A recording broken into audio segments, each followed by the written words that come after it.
Welcome back to Good Morning Sri Lanka. I hope you're having a good time with us here today, because I know me and India are having a really good time. You know, it's been a really great show so far. And Perrine, coming to you, you are the spokeswoman for the Colombo Fashion Week. How do you bring your expertise in, let's say, modeling in the fashion industry to the Colombo Fashion Week and to the fashion industry in Sri Lanka? Well, so I've been in fashion for about 25 years. You know, I've worked with some of the great designers in Paris, New York, London, Milan.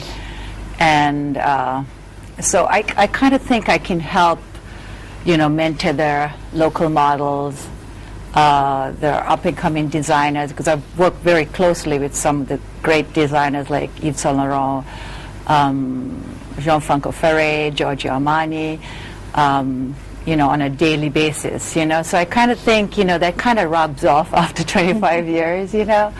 And I can, you know, help mentor young designers, you know, with little things, you know, looks, changing little things that actually make, you know, big difference sometimes, styling, you know.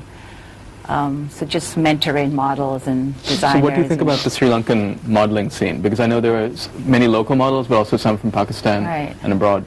Yeah. Are we tall enough to compete? I think some of the younger girls I saw were, you know, tall enough. And again, I think, you know, Colombo Fashion Week is going to give them that stage, you know, to be seen and maybe scouted, you know, in the West.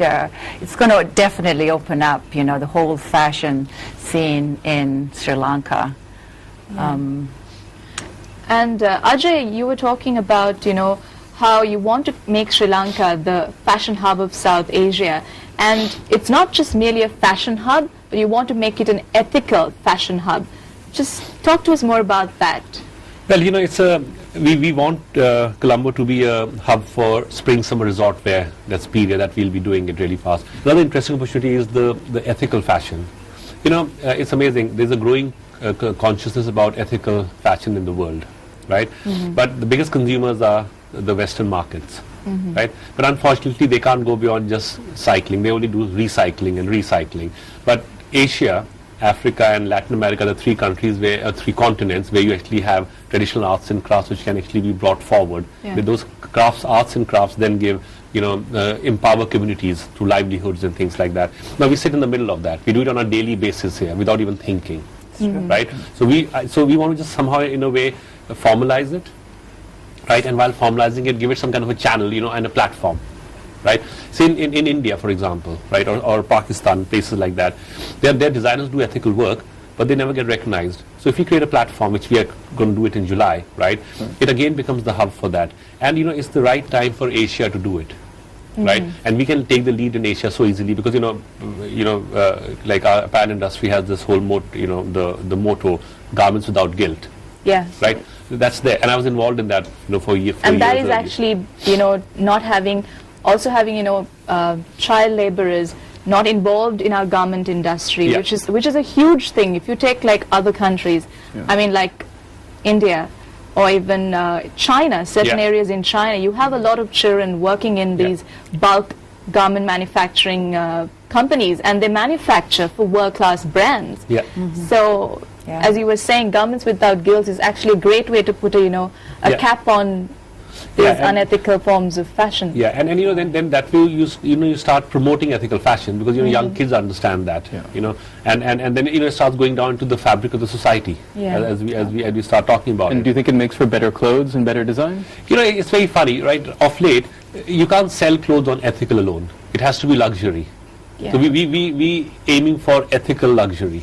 You know, because, you know, when you say fashion, you know, it has to have some kind of luxurious, you know, people should be comfortable wearing it. You know, otherwise you go to a souvenir shop and buy an ethical piece of clothing, right? But if you look at people like Bibi Russell and Rizwan Beg who come from Colombo Fashion Week, they're the global icons of ethical fashion. Like Bibi Russell is the UN ambassador for that. Rizwan, and we're lucky to have them among us, you know, and with them coming on board, and they make ethical fashion so luxurious, which can, you know, which can easily work. Right? Definitely. So I think it's a growing movement which we can start out of Colombo. Well, we will start out of Colombo. Yeah, definitely is a growing movement. You know, I think people are going back to, you know, consciousness, you know, about their environment and. Yeah, and Sri Lanka has always been a country which has, you know, fashion has come out of the environment. If you take weaving, batik, everything is, you know, done in the villages, where there is a lot of, you know, it's done in the middle of, let's say, a village which is like surrounded by nature, but they still manage to sustain the industry and also the environment. So I think what Ajay said was very important, how, you know, ethical fashion should be given the focus in today's fashion industry. So thank you very much, Ajay and Perrine, for being a part of our show today. It's been absolutely a pleasure to have you with us, and the Colombo Fashion Week did look amazing show, and all the best for the next fashion week as well. Indeed, it's also nice to have with us here, and you know, you brought your input as well. It was great having you with the show on the show today. So on that note, we conclude Good Morning Sri Lanka for this Wednesday morning. As I said, you can catch the finals of the Bangladesh Premier League, that's between the Borisov Burners and the Dhaka Gladiators, live at 5:30 p.m. right here on MTV Sports. Also wishing the Sri Lankan cricket team all the very best for their crucial match against Australia on Friday in Melbourne, if I'm not mistaken. I think so, yes. Yeah, so on that note, we conclude Good Morning Sri Lanka. Thank you very much for joining us. Have a great Wednesday. Goodbye.